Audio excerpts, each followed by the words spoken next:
Welcome everyone, we're excited to share some country wisdom with you. King Solomon had a thing or two to say about the path to wisdom. In Proverbs 4, he wrote, "Let your eyes look directly forward and your gaze be straight before you. Keep straight the path of your feet, and all your ways will be sure." Join us now for Country Wisdom.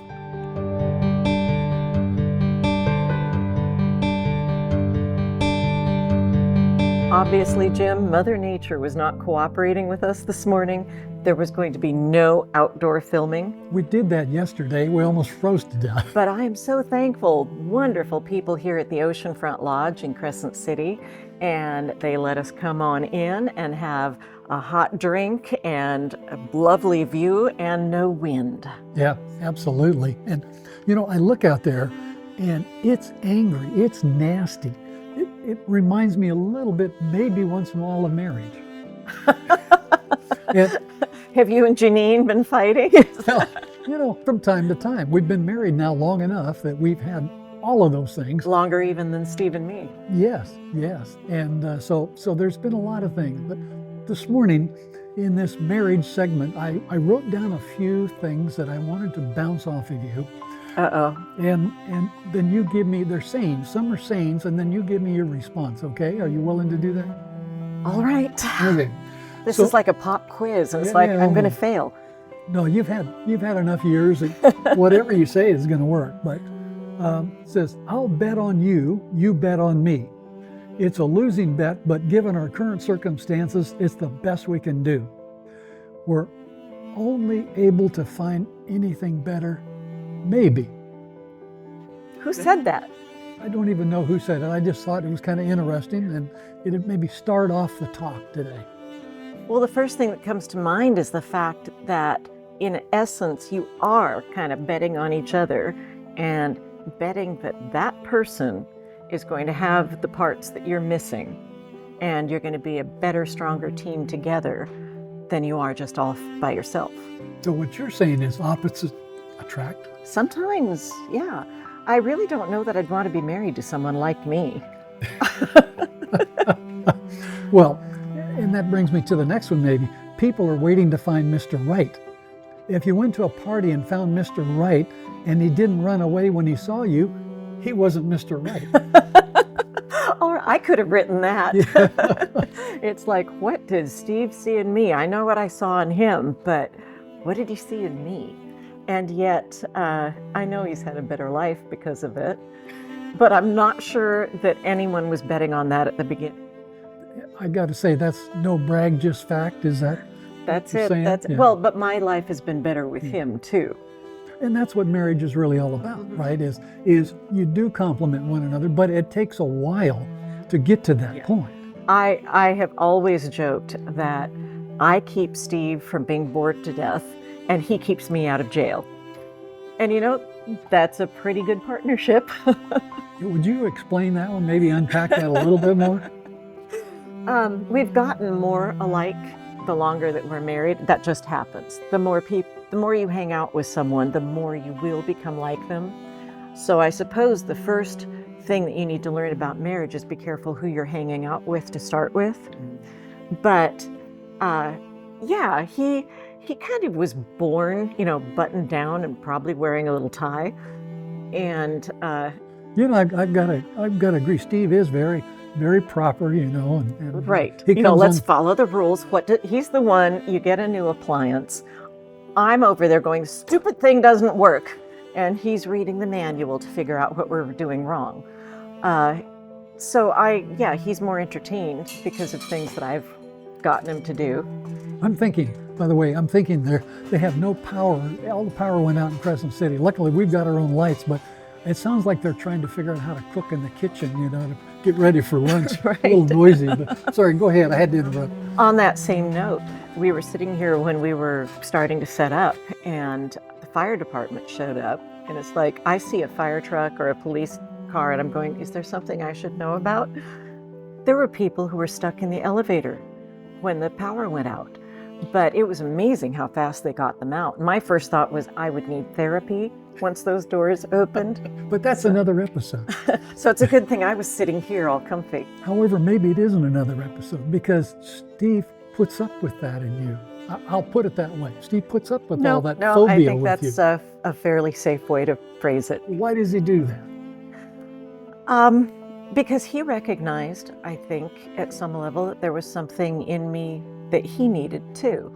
I know that he appreciated my mind. He knew that I was not a dumb person. He could never have put up with a woman who just, gazed up at him adoringly all the time. And it's like, oh, honey, you're just wonderful. You're such a wonderful doctor. Yes. He might appreciate it if I did a little more of that, maybe. But what that has done, though, is that we have a whole lot of mutual respect and always have. I think if I had to narrow down the one thing that has helped us succeed, it's that neither one of us really worked to change the other person. It was more, okay, how are we going to mesh the best without driving each other crazy? Steve, as you probably know, is a fisherman. Oh, yeah. Which defies all logic because he's also a vegetarian. But he makes other people happy with his catch, or most of it is catch and release anyway. But his family has no idea where this fishing bug came from. And I was at a Christian women's retreat one time, and there was someone that I knew. I think maybe she was married to a classmate of Steve's from way back. She called me over to the table and she introduced me to her friends. She goes, "This woman's husband fishes more than mine does." And they all went, "Oh." But I, early on, made the conscious decision. It's like picking your battles. I could have spent time nagging him, complaining about how often he has gone on a fishing trip.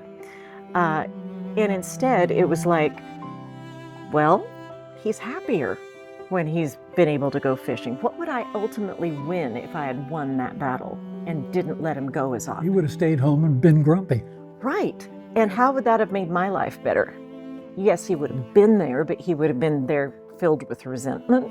Janine and I had some very interesting things along that line too, because, we were both only children. And so we came into... On paper, you guys would not have been a good bet. Not at all. Not at all. And, but we kind of respected each other's space. It was kind of like, I came home one day and we needed this to do it, but I said, "Honey, I bought a house." Oh, okay. Okay. Cool. And it wasn't that she was a roll over the top of her gown, not at all. But she trusted what I was doing. And, I dealt with real estate before, and all right. And then she could come to me and she'd say, "Honey, I bought a new horse." And now that began to get a little old after quite a few years. After how many horses? 20. We ended up having more than 20 in our horses. And she said, "Honey, but it's a great tax deduction." I said, "Sweetie, as I understand it, you have to make money first before you can deduct it in taxes." But I knew there was just no getting around it. Matter of fact, in about 5 years of marriage, we were having real troubles and real problems. And we went to the marriage counselor. We decided we're going to make this work because we'd become Christians. We thought, okay, we're Christians, we should make this work. And there's got to be a way to make it work. Well, really, what alternative do you have? If you believe that marriage is forever, God designed this, you've got this relationship. And particularly if by that time, I don't know if you had kids yet, but if you do, you're never really going to get rid of that spouse. They will always be your child's father. Always part of it. Yeah, right. Always part of it. And it just makes more sense to put your energy into what can we do to fix this, because I don't want to be miserable the rest of my life. Yeah. Well, it was very interesting because one of the first things the marriage counselor told me is, you really do need to buy I shouldn't even say this on TV. She's going to watch it later. You really need to buy your wife a washer and dryer. You didn't have one? We didn't have a washer and dryer yet. And we didn't have a lot of money at all. And I thought, well, I married a washer and dryer. But it was kind of a wake-up call on that, you know. And then she said, the other thing she said is, never have your wife get rid of her horses. Well, my wife really used that one to her benefit, you know. So we added horses throughout pretty much most of our marriage. Well, it's kind of like I said, what would I have gained if I had made Steve give up fishing? Exactly. No, there's a whole better scenario of just relaxing and taking the spouse for who they are and working alongside of them and beside them. It changes things. Steve did something similar. He bought a commercial fishing or sport fishing boat. I understand there's a difference in Alaska because his brother was there, and every summer Steve would go up to Alaska for at least 2 weeks. This last summer, because he was semi-retired, he actually spent a month up there. But he would go up for 2 weeks and work as a deckhand. And he always told me, he goes, honey, for tax purposes, you know, I'm the owner, I have to spend some time on the boat, you know, and prove I'm really part of this business. And I just went, it has nothing to do with the fact that you're going to have a ball up there and that you are in your element on the deck of a fishing boat in Alaska. And again, what would I have gained if I had tried to nag and complain and argue about whether he should have done that? I stopped and thought, you know, Steve's a surgeon, and I'm not. And I have never earned close to what he earned.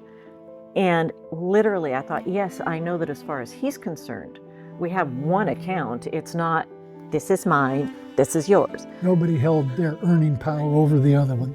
But technically it's usually his money. And I thought, am I really going to tell him what to do with his money? He's a reasonable person. He's not a spendthrift. Whether or not this ever works out and makes any money for us was kind of beside the point. And I knew I wasn't going to hold it over him, but you have to respect the person and not be in the marriage to win. Because if someone wins, this is not an original idea. I think I read somewhere. If someone wins in a marriage, you both lose. Yeah.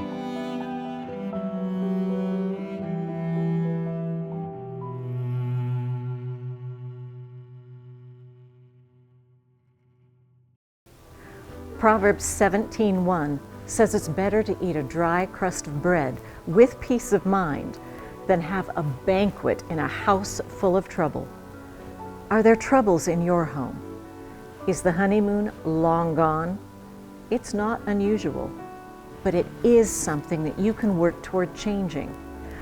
We'd like to offer you this little pamphlet, Marriage on the Rock, free of charge.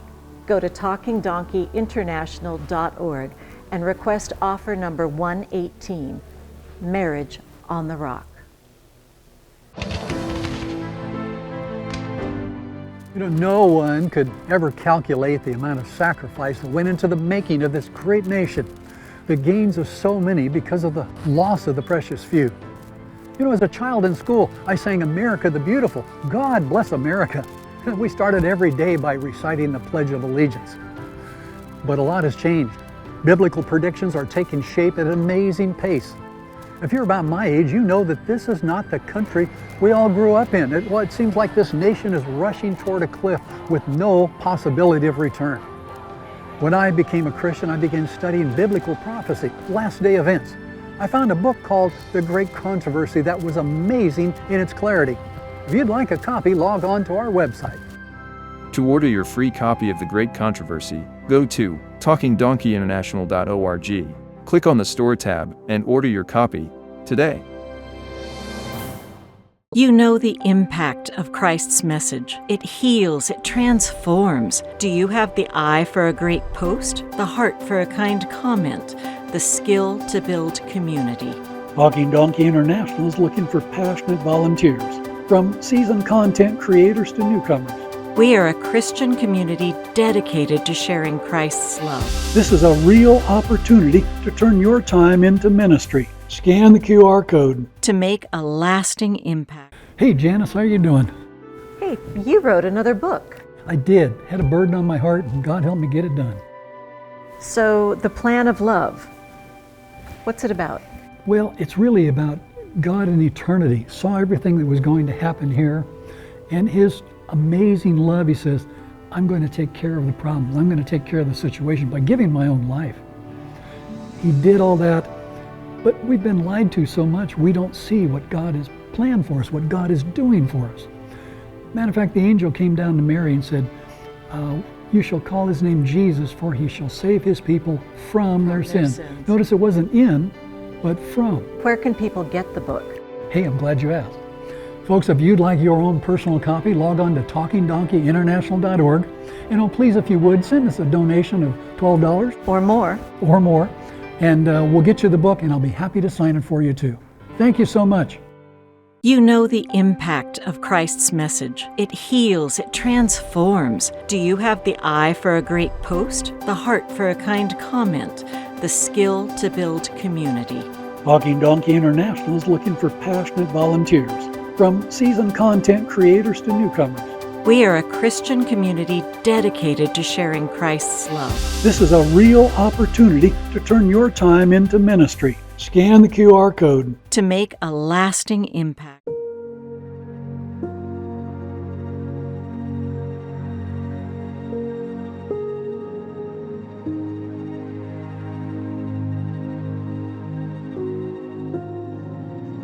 I was actually off for a second. You know, they're thinking about the redwoods. We could have been filming in the redwoods and getting soaking wet. I was thinking about the fact it has not gotten any better. I'm happier than ever that we're inside. But I picked up a brochure here at the Oceanfront Lodge and Hotel. So thankful to them to allow us to be in here undercover in a great location. Mm-hmm. But Janice, I wrote down another quote. I wanted to get your ID on it. Okay. And so I must have done okay on the first quote. I passed the first one. You passed the first one. It says, so in marriage, you're going to shackle yourselves with someone that is as imperfect as you. So you may say, well, you know, there's things I don't like about you, but there's things you don't like about me, so maybe we can negotiate. Maybe we can get along. After all, we're going to be together for the next 50 years, and maybe we can suffer for the next 5 decades. You're just full of joy today, aren't you? Or whoever wrote that.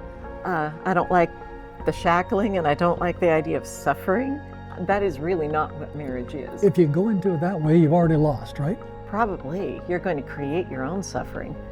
No, I think the reason, you know, God, right at the beginning, when they were planning, they said, let us make man in our own image, meaning man, generic. And I think it's because if they wanted this new creature who was going to reflect God's character, they couldn't pack that all into one type of creature. It was going to take both. And I think that part of the purpose of marriage also, you know, I talked earlier about how I think Steve and I just recognized that we each had something the other one needed, and that together we're a much better unit than we would be either one of us solitary. Also, I think that the reason you learn in a marriage that you have to compromise, but it's not just a constant series of giving up something, because you're gaining something even better. But I think it's good for your character. You know, I think you mentioned that you and Janine are both only children. I'm willing to bet that growing up then you hadn't quite learned how to accommodate another human being.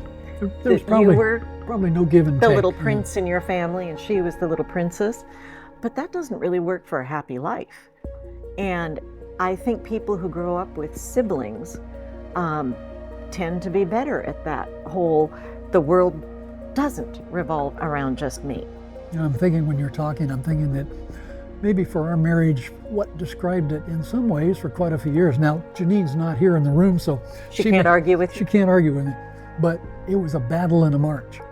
A battle and a march. You know, but we decided that the goal was out there. We were going to make it work. So yes, we'd have the battles, and I'd go to bed at night and we could still be battling.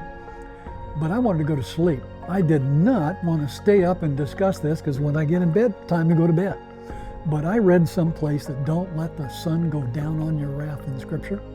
And I would have lost a lot of sleep, I think. So I finally, you know, I'd roll over and say, oh man, I think I've got to I got to deal with this. And then we'd start talking about it. And of course, Janine's wide awake. She was ready to do that.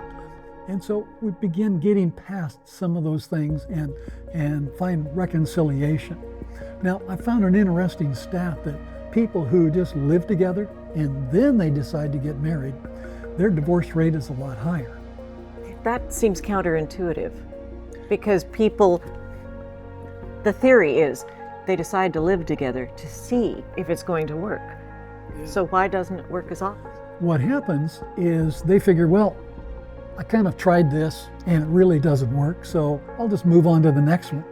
That apparently is the mindset for many. Now, some may almost want to call us or write in and say, no, that's not my situation. But they found statistically that bears out that if you try out the merchandise beforehand and then you decide, well, yeah, it's okay, but there's always something else. There's always something better.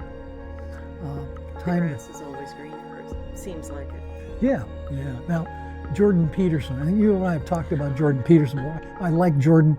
This is what he said, well, in most things. This is what he says. He said, if you're not all in, you're not married. That's probably true. It goes back to when I said, neither of us believed in divorce. So here's your choice when you're having a rough patch.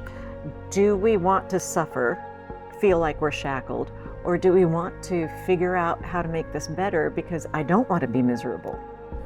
He continued on to say, if you're not in it for the long run, for the long haul, then you probably don't have enough stamina to see through those early fights and those initial fights. I can look back on our marriage, and early on, we had a lot more stress. I think those kinks do ideally get worked out, and in our case, they certainly have. We don't run into tension or things that we have to work out there. And we've done all the big battles. Watch, I probably just jinxed myself, right? Steve will think of one more thing, right? But early on, when we got married, he was partway through medical school. And so I felt right from the get-go, I was giving up making a whole lot more change than he was. He was already settled in his own apartment, in medical school, halfway through. And then I came down, so I had to change schools. I obviously changed roommates when I started being his roommate. Everything to me, the friends we had were friends that he had made. So it was kind of tough because I didn't feel like I had a life. I was just an appendage onto his life.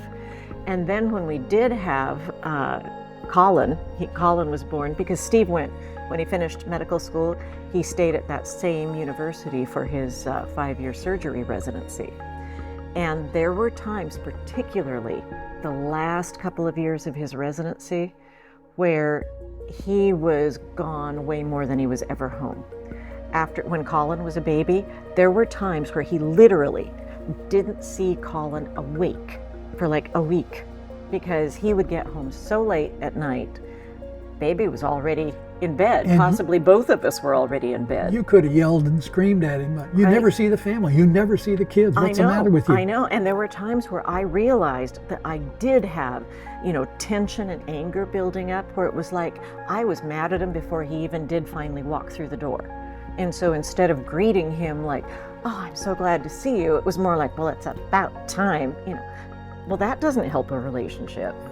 And I can remember half joking with a friend that it was like being a single mom, except I couldn't even date.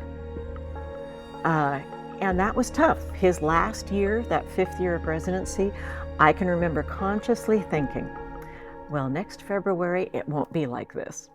Next March won't be like this. I was just counting down until we could get a normal life. And of course, moving to a small town, and all of a sudden, he was finally home, because at first he didn't have all that many patients. It's like they weren't going to trust the new kid in town. And I saw a change, not just in me, but in Colin. Colin wasn't quite 2, and he began, after a while, actually hearing Daddy's car and running to the door instead of looking at him like, well, the face is kind of familiar, you know. But we had to get over those tensions that we don't have anymore. So basically, it could have been your situation till death do us part, or sooner. Or murder. I know, Yeah. you know, that old joke, I've never considered divorce, but I have thought about murder, you know, which is just a joke. But you get over those. And so, you know, the second half, if you want to call it that, is really a lot easier. If you don't give up in those early years, you've got a chance of having a great relationship. There's the key, is when you realize in marriage there is no escape clause. I mean, we've made it that way today. It's easy, you know, you just, if you don't like it, just get out of it. But that gives no incentive to stick with it and make it through and accomplish what really becomes awesome. I think the big point, though, for me is I would not have gotten through those early years if I didn't have God, because I knew God, his plan was not for me to take the baby and just leave and go find someone who was home more. That wouldn't have solved anything. It would not have been good for my character. It wouldn't have been good for Colin. I am so glad that because I did have the Lord in my life, I knew, okay, we've got to figure out how to live and live happily, even if it isn't the ideal circumstance. Yeah. People are amazed when, you know, Janine and I talk about how long we've been married, and we say, well, yeah, the last 20 years has been really good. You know, I mean, the others were good, don't get me wrong at all, but we joke about it, but boy, the last 20, you start finally, everything flows, and you can almost answer one another's sentences, and you know what the other one's kind of thinking, and what makes the other one happy. There's a real key. What makes the other one happy, you want to do that. You want to help them. Because in all you these end ways. up benefiting too. It's not just they've won, Absolutely. you're doing this just to make them happy. You're going to reap the benefit, because what's that other saying? If mama ain't happy, ain't nobody happy. Nobody happy, yeah, yeah. But, you know, maybe we ought to turn to the camera here and invite folks to enjoy what we've enjoyed in between the two of us, almost 100 years of marriage. You think? Okay, you're always wanting me to feel old. Well, Don't. it isn't on purpose, you know, but no, seriously, folks, marriage is incredible. God invented it. God is so wonderful. He wants you to have a blessed time in marriage. Maybe you're contemplating it. Discuss it before you get married. Try it ahead of time in your heart and your mind. Ask each other questions. You know, what are you expecting out of life in the next 5-10 years? Check it out. And I know, Janice, you've got some. If you want a good, happy marriage, you have to invite God into it. Otherwise, it's just not going to work. Amen. Amen. Thank you for watching. Join us again for another exciting Country Wisdom. See you next time.